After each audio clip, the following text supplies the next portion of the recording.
जय श्री सीताराम मित्रों, श्रद्धालु बंधुजनों, वंदनीय मातृशक्ति, सभी सनातन प्रेमी बंधुओं एवं समस्त देशवासियों, आइए हम सब विष्णु महापुराण की कथा को सुने। मैं है विष्णु पुराण की कथा या ये कहें कि वाचन टीकमगढ़ मध्य प्रदेश से करता हूँ। मैं डॉक्टर राजेंद्र मिश्रा। मेरा यूट्यूब पर एक चैनल है, हरि बोल डॉक्टर राजेंद्र मिश्रा। इसकी साइट पर जाकर आप पिछले 3 वर्ष से निरंतर कहने वाली आप हमारी कथा सुन सकते हैं, वीडियो देख सकते हैं। ये 6वां पुराण है मेरा। विष्णु महापुराण व्यास जी के पिता पराशर जी के द्वारा प्रणीत है। उन्होंने मैत्रेय जी को पूरा पुराण सुनाया है और यह इस पुराण पुलस्त मुनि की कृपा से, आशीर्वाद से उन्हें प्रकट हुआ उनके हृदय कमल पर और उन्होंने इस विष्णु महापुराण को सुनाया। इसकी काफ़ी अध्याय कथाएं जो हैं श्रीमद् भागवत से मिलती हैं। विष्णु महापुराण शिव जी का अत्यंत प्रिय पुराणों में से एक है। भगवान विष्णु की लीलाओं और भगवान के चरित्रों के बड़े अच्छे उपाख्यान हैं। आइए हम सुनते हैं, एक छोटा सा मंगलाचरण करते हैं, इसके बाद कथा प्रारंभ करते हैं। नमोस्तु रामाय सा लक्ष्मणाय देव्यै च तस्यै जनकात्मजाय। नमोस्तु रुद्रेन्द्रियमानिलेभ्यो नमोस्तु चंद्राग्नि मरुद्गणेभ्यः। अखंड मंडलाकारं व्याप्तं येन चराचरं तत्पदम्। अखंड मंडलाकारं व्याप्तं येन चराचरं तत्पदं दर्शितं येन तस्मै श्री गुरुवे नमः। वक्रतुंड महाकाय सूर्यकोटि समप्रभा निर्विघ्नं कुरु मे देव सर्वकार्येषु सर्वदा। भवानी शंकरौ श्रद्धा विश्वास रूपिण्यौ। भवानी शंकरौ वंदे श्रद्धा विश्वास रूपिणौ। भवानी शंकरौ वंदे श्रद्धा विश्वास रूपिणौ। याभ्यां विना न पश्यन्ति सिद्धा स्वान्तास्थमीश्वरं। नमोस्तु रामाय सा लक्ष्मणाय देव्यै च तस्यै जनकात्मजाय। नमोस्तु रुद्रेन्द्रियमानिलेभ्यो नमोस्तु चंद्राग्नि मरुद्गणेभ्यः। नारायणं नमस्कृत्य नरं चैव नरोत्तमं देवीं सरस्वतीं व्यासं ततो जयमुदीरयेत्। ओम नमो देव्यै महादेव्यै शिवाय सततं नमः। नमः प्रकृत्यै भद्रायै नियताः प्रणताः स्मृताम्। मित्रों, श्री विष्णु महापुराण में अंश हैं। एक अंश में कई अध्याय हैं। इस समय तृतीय अंश की कथा चल रही है और 12वां अध्याय चल रहा है। गृहस्थ संबंधी सदाचार का वर्णन कल कहा था मैंने और आज भी कहूँगा। औरव का एक भृगुवंशीय महर्षि हो गए हैं औरव ऋषि, तो सगर की वार्ता को मैं कह रहा हूँ। औरव बोले,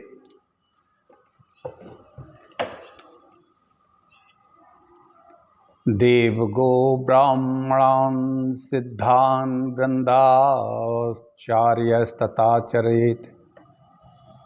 द्विकालं च नमेत् सन्ध्यायामग्निनोपचरेत् तथा। सदा अनुपहते वस्त्रे प्रशस्ताश्च महौषधि। गारुडानि च रत्नानि बिभ्रयात् प्रेतो नरः। और वो बोले, गृहस्थ पुरुषों को नित्य देवता गौ ब्राह्मण सिद्ध गण वयोवृद्ध आचार्य की पूजा जरूर करनी चाहिए और दोनों समय संध्या बंदन तथा अग्निहोत्र कर्म करना चाहिए। और वे इसी कहते हैं महाराजा सगर से कि गृहस्थ पुरुष को नित्य तो देवता अपने नित्य कर्म से निवृत्त होके प्रातः देवता की, गाय की, ब्राह्मण की, सिद्ध गणों की, वयो वृद्ध घर में जो हैं वृद्ध माता पिता, दादा दादी और गुरु की पूजा करनी चाहिए। दोनों समय संध्या वंदन भी करना चाहिए। गृहस्थ पुरुष सदा ही संयम पूर्वक रहकर बिना कहीं से कटे फटे कभी भी वस्त्र नहीं पहने। अब एक बात नई आती है मित्रों, हमारे यहाँ ये पुराण लिखे गए हैं सृष्टि की शुरुआत में, जब सर्ग शुरू होता है, सृष्टि जिसको कहते हैं, तब वहाँ इसमें कहा है कि कभी भी किसी भी को कटे फटे वस्त्र नहीं पहनना चाहिए।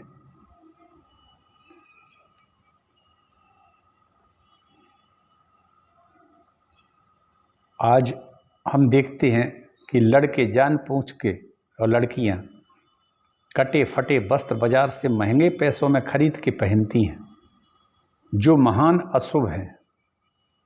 हमारे पुराणों में साफ लिखा है कि कटे और फटे और काले वस्त्र नहीं पहनना चाहिए।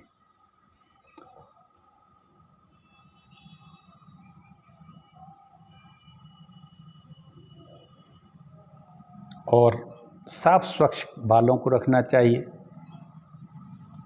सुंदर भेष हो, मनोहर श्वेत पुष्प इत्यादि का उपयोग करें। दूसरों की स्त्री और दूसरों के साथ बैर कभी ना करें। निंदित सवारी में कभी ना चढ़े। नदी तीर की छाया कभी आश्रय ना ले। बुद्धिमान पुरुष लोग नदी वगैरह के किनारे नहीं रहना चाहिए, बैठना भी नहीं चाहिए ज़्यादा देर तक। लेकिन आजकल तो सेल्फी के चक्कर में कई लोग नदी में ही अपने प्राण न्यौछावर कर रहे हैं।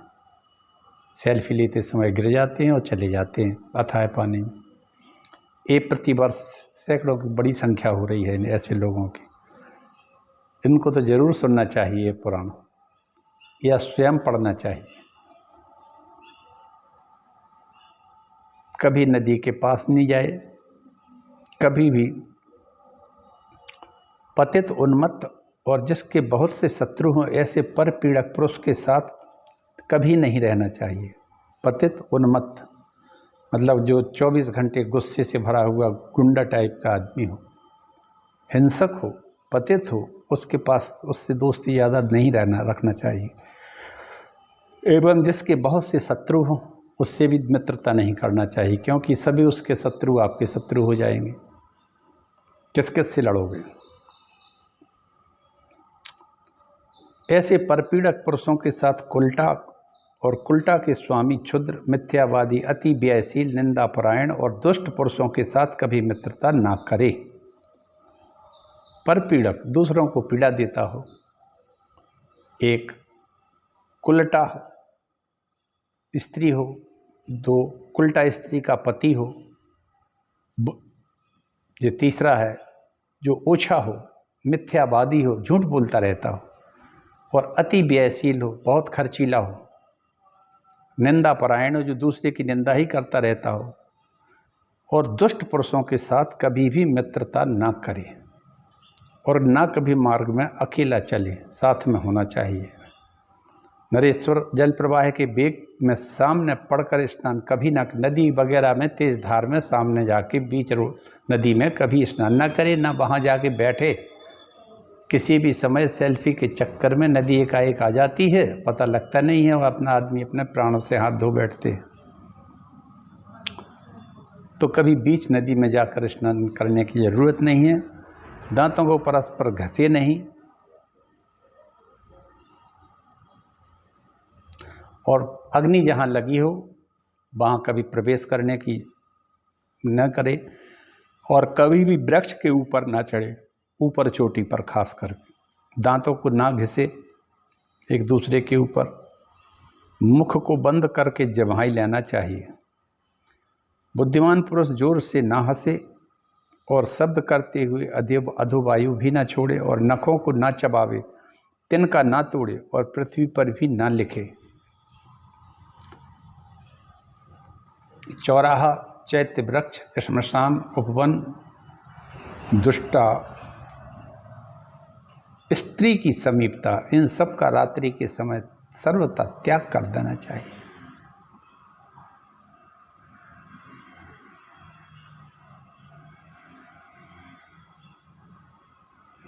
नग्न पर स्त्री को कभी न देखे, उदय अथवा अस्त होते हुए सूर्य को भी न देखे, इनसे बहुत ज़्यादा रेडिएशन होता है। 100 गंध से घृणा ना करे, क्योंकि 100 गंध सोम का अंश है। चौराहा, चैत्यवृक्ष, श्मशान, उपवन और दुष्ट स्त्री की समीपता, इन सब का रात्रि के समय त्याग देना चाहिए। बुद्धिमान पुरुष अपने पूजनीय देवता ब्राह्मण तेजोमय पदार्थों की छाया को कभी न लागे। बुद्धिमान पुरुष जागने, सोने, स्नान करने, बैठने एवं शय्या सेवन करने और व्यायाम करने में अधिक समय ना लगावे।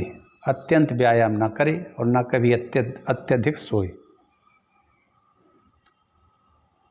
पड़ा नहीं रहे, कहने का मतलब ये है। क्या करेगा नहीं तो काम। नग्न होकर स्नान, शयन और आचमन नहीं करना चाहिए। सामने की वायु और धूप का भी त्याग कर देना चाहिए। सदाचारी पुरुषों को तो आधे क्षण का संग भी अति प्रशंसनीय होता है। होम, देवार्चन आदि क्रियाओं में, आचमन में, पुण्याह वाचन में और जप में एक वस्त्र धारण करके प्रवृत्त न हो। संयमशील व्यक्तियों के साथ संशयशील, जो संशय जिसको हमेशा बना रहता हो, ऐसे संशय वाले व्यक्ति के साथ कभी नहीं रहना चाहिए। दृढ़ निश्चयी होना चाहिए व्यक्ति को। बुद्धिमान पुरुष को उत्तम अधम व्यक्तियों से विरोध ना करे। हे राजन, विवाह और विवाद सदा समान व्यक्तियों से होना चाहिए। विवाह और विवाद ये दोनों समान व्यक्तियों में ही होना चाहिए। प्राज्ञ पुरुष कलह न बढ़ाए, व्यर्थ बैर का भी त्याग कर दे। थोड़ी सी हानि सह ले, किंतु बैर से कुछ लाभ होता हो तो उसे छोड़ भी दे। स्नान करने के अनंतर स्नान से भीगी हुई धोती हाथों से शरीर को ना पहुँचे। खड़े खड़े केसों को ना झाड़े और आचमन भी ना करे।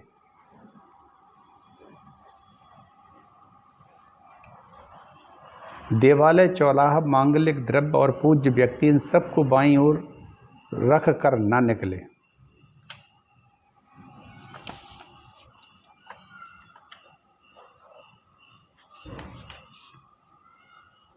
बुद्धिमान पुरुष स्त्रियों का अपमान ना करे, उनका विश्वास भी ना करे, उनसे ईर्ष्या और उनका तिरस्कार भी ना करे। आहा, क्या बात। बुद्धिमान पुरुष है जो स्त्रियों का कभी अपमान ना करे, कभी भी किसी स्त्री का, ना अपनी ना पराई, ना किसी भी, ना साथ वाली।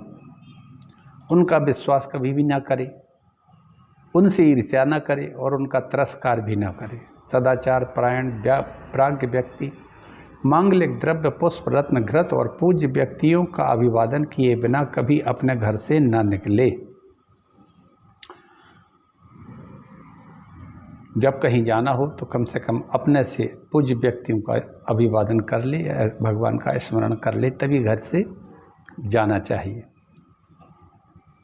जो व्यक्ति जितेंद्रिय होकर समय के अनुसार हित, मित और प्रिय भाषण करता है, हित, मित और प्रिय भाषण करता है, राजन, वह आनंद के हेतुभूत अक्षय लोकों को प्राप्त हो जाता है। वाह। बुद्धिमान, लज्जावान, क्षमाशील, आस्तिक और विनयी पुरुष विद्वान और कुलीन पुरुषों के योग्य उत्तम लोकों में चला जाता है। अकाल मेघ गर्जन के समय, पर्व के दिनों पर, असौच काल में, चंद्र और सूर्य ग्रहण के समय बुद्धिमान पुरुष अध्ययन ना करे।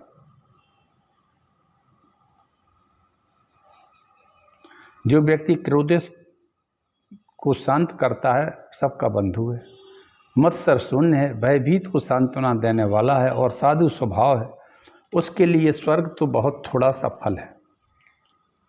जिसे शरीर रक्षा की इच्छा हो, वह पुरुष वर्षा और धूप में छाता लेकर ही निकले।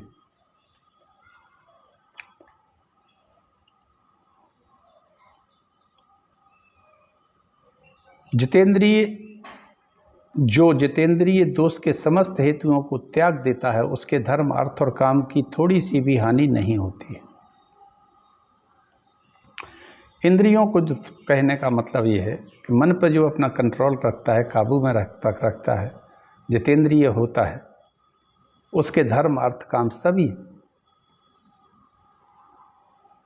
इनका कभी हानि नहीं होती है। जो विद्या विनय संपन्न सदाचारी प्राज्ञ पुरुष पापी के प्रति पाप में व्यवहार नहीं करता, जो विद्या विनय संपन्न सदाचारी प्राज्ञ पुरुष पापी के प्रति पापमय व्यवहार नहीं करता, कुटिल पुरुषों से प्रिय भाषण करता है, जिसका अंतःकरण मैत्री से द्रवीभूत रहता है, मुक्ति उसकी मुट्ठी में रहती है। वाह क्या बात है। जो विद्या विनय संपन्न व्यक्ति सदाचारी प्राज्ञ पुरुष पापी के प्रति भी पापमय व्यवहार नहीं करता और कुटिल पुरुषों से प्रिय भाषण करता है, उस जिसका अंतःकरण, कहने का मतलब ये है कि जिसका अंतःकरण शुद्ध है,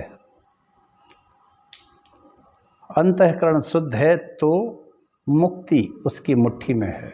जो वीतराग महापुरुष कभी काम क्रोध और लोभ आदि के वशीभूत नहीं होते, सर्वदा सदाचार में स्थित रहते हैं, उनके प्रभाव से ही यह पृथ्वी टिकी है। पाराशर जी ने कितना अच्छा कहा है कि जो वीतराग, ये काम क्रोध लोभानाम वीतरागान गोचरे सदाचार स्थितास्तेषा मनोभावैर वैर धृतामहि। जो वीतराग पुरुष है, जिनको किसी चीज़ में राग ही नहीं है, जो काम क्रोध लोभ के वशीभूत नहीं होते, वाह, सर्वदा सदाचार में जो स्थित होते हैं, उनके प्रभाव से ही यह पृथ्वी टिकी है मैत्रेय। अतः प्राज्ञ पुरुष को वही सत्य कहना चाहिए जो दूसरे की प्रसन्नता का कारण हो। यदि किसी सत्य वाक्य से के कहने से दूसरे को दुख होता तो मौन रहना चाहिए। यदि प्रिय वाक्य को भी हितकर समझे तो उसे ना कहे। उस अवस्था में तो हितकर वाक्य ही कहना अच्छा है, भले ही वह अत्यंत अप्रिय क्यों ना हो। जो कार्य इस लोक और परलोक में प्राणियों के हित का साधक हो, मतिमान पुरुष मन वचन और कर्म से उसी का आचरण करे। कहने का आशय यह है कि इस लोक में और परलोक में प्राणियों के हित का साधक जो कार्य हो, मतिमान पुरुष मन वचन और कर्म से उसी का आचरण करे।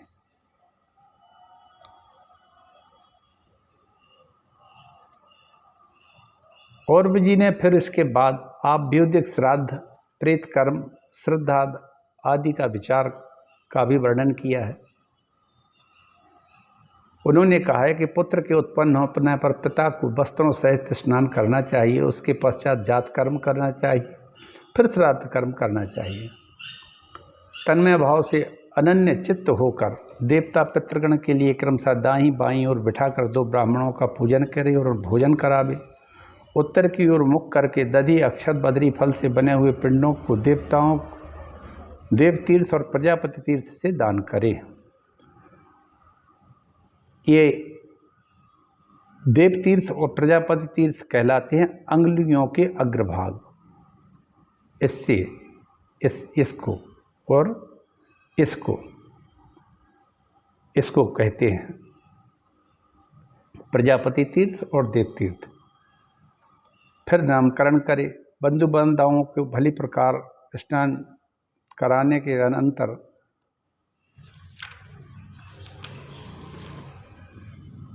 शव जो है गांव के बाहर दाह करे। फिर जलाशय में वस्त्र सहित स्नान करे।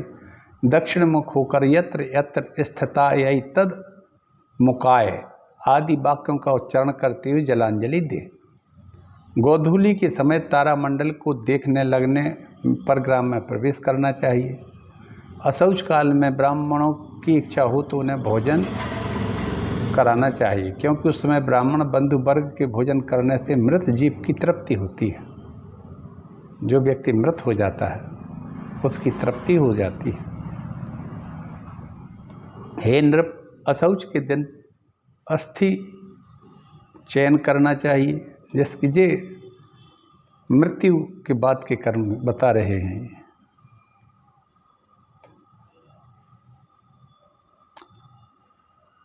हम लोग अमुक नाम गोत्र वाले प्रेत के निमित्त वे जहाँ कहीं भी हो जल दे देते हैं।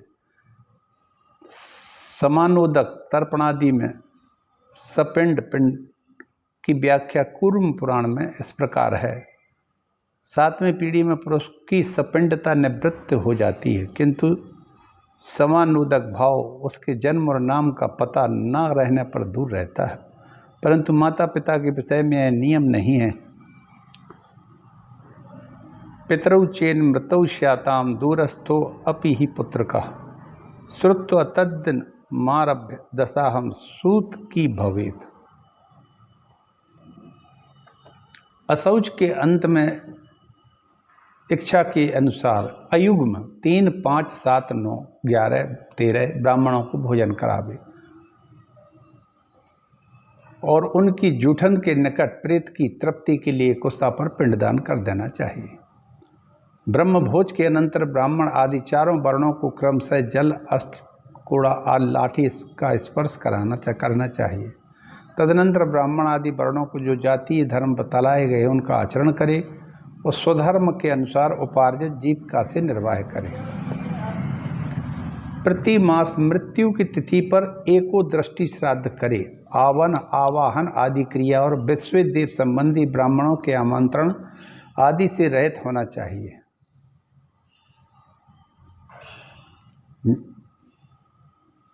यदि कोई व्यक्ति चाहे तो प्रति मास मृत्यु की तिथि आती है अगर अपने पूर्वजों की जिसकी भी, तो प्रति माह भी श्राद्ध कर सकता है। इसके लिए वो ब्राह्मणों को भोजन कराए, पिंडदान कर दे तो अच्छी बात है।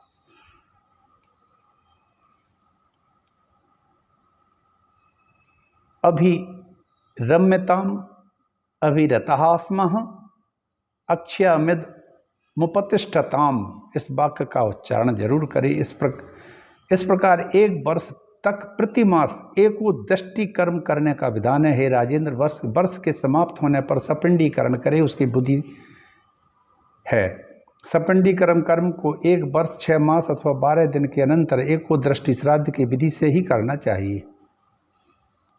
इनमें से 1 पात्र मृत पुरुष का और 3 पितृगण के लिए होते हैं।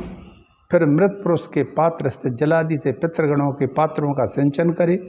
इस प्रकार मृत पुरुष को पितृत्व प्राप्त हो जाने पर संपूर्ण श्राद्ध धर्मों के द्वारा उस मृत पुरुष से ही आरंभ कर पितृगण का पूजन करे।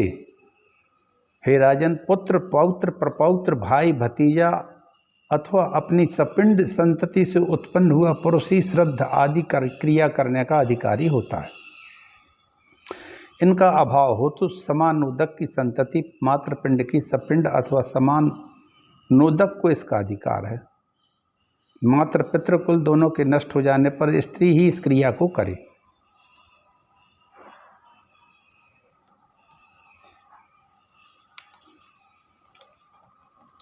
प्रेत कर्म 3 प्रकार के होते हैं, पूर्व कर्म, मध्य और उत्तर कर्म। इसके पृथक लक्षण हैं। दाह से लेकर जल, शस्त्र आदि के स्पर्श पर्यंत जितने कर्म उनको पूर्व कर्म, एको दृष्टि श्राद्ध किया जाता है वह मध्यम कर्म, और सपिंडीकरण के पश्चात मृतक व्यक्ति के पितृत्व को प्राप्त हो जाने पर जो पितृ कर्म किए जाते हैं वे उत्तर कर्म कहलाते हैं।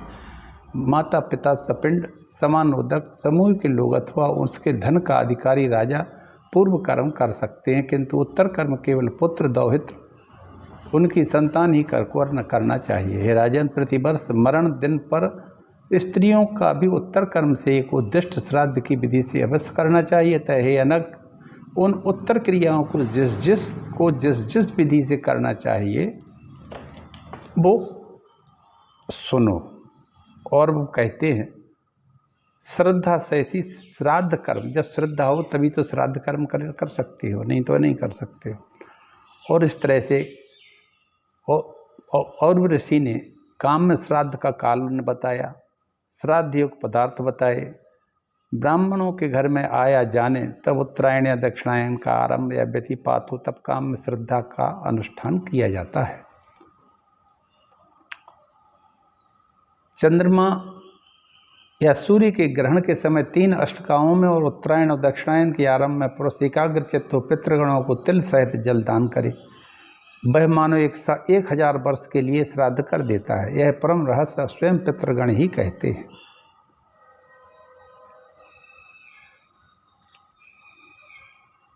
यदि कदाचित माघ की अमावस्या का सद्विखा नक्षत्र से योग हो जाए तो पितृगणों की तृप्ति के लिए परम उत्कृष्ट काल होता है। हे राजन, अल्प पुण्यवान पुरुष को ऐसा समय कभी नहीं मिलता, और यदि उस समय माघ की अमावस्या में धनिष्ठा नक्षत्र का योग हो तब अपने कुल में उत्पन्न हुए पुरुष द्वारा दिए अन्नोदक से पितृगण की 10,000 वर्षों तक तृप्ति होती है। अमावस्या के दिन अवश्य करना चाहिए पिंडदान।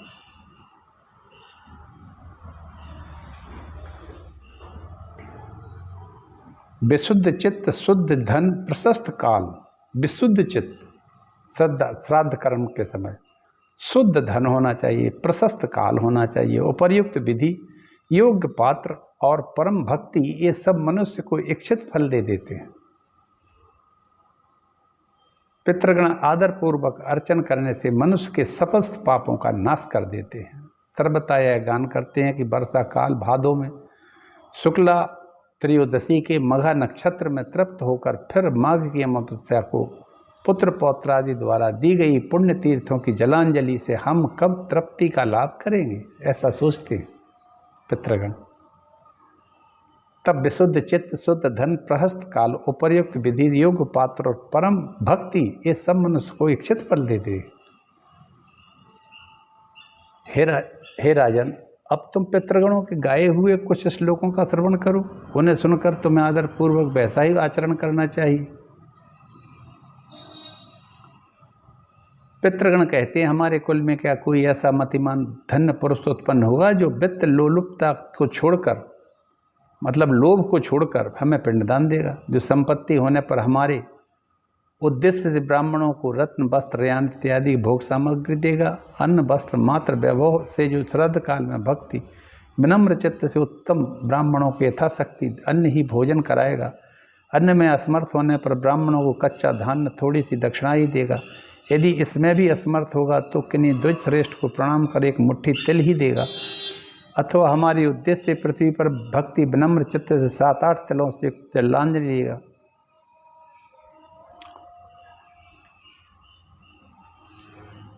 चारा लाकर गायों को खिलाएगा तथा इन वस्तुओं का अभाव होने पर वन में जाकर बगल को दिखाता हुआ सूर्य आदि दिक्पालों से उच्च स्वर से यह कहेगा, मेरे पास श्राद्ध कर्म के योग न वित्त है, न धन है और न कोई अन्य सामग्री, अतः मैं अपने पितृगणों को नमस्कार करता हूँ, वे मेरी भक्ति से ही तृप्ति लाभ करें। मैंने अपनी दोनों भुजाएं आकाश में उठा रखी हैं।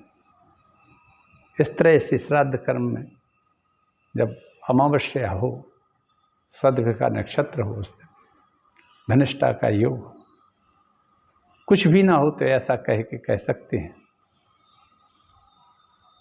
और वो बोले, हे राजन, धन के होने अथवा न होने पर पितृगण ने जिस प्रकार बतलाया है वैसा ही जो पुरुष आचरण करता है वह उस आचार से विधि पूर्वक श्राद्ध ही कर देता है।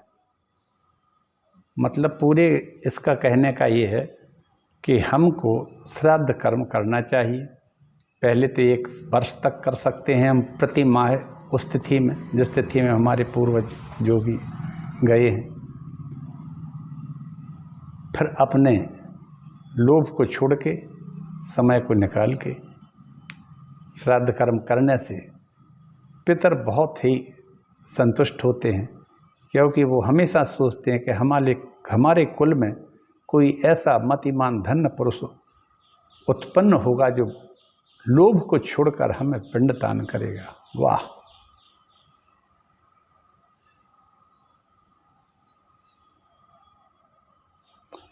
अपि धन्या कुले जायादस्माकं मतिमान नरः अकुर्वत्तिष्ठ साठ्यं यह पिंडान्नो निर्वपिष्यति।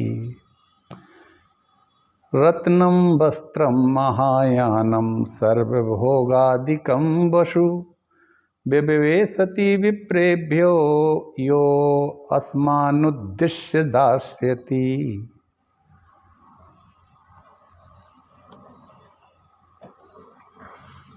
इस तरह से श्राद्ध की विधि 15वां अध्याय आ जाता है। ये हम कल कहेंगे। आज केवल इतनी ही कथा कह के मैं अपनी वाणी को विराम देता हूँ मित्रों। कल श्राद्ध विधि कहेंगे।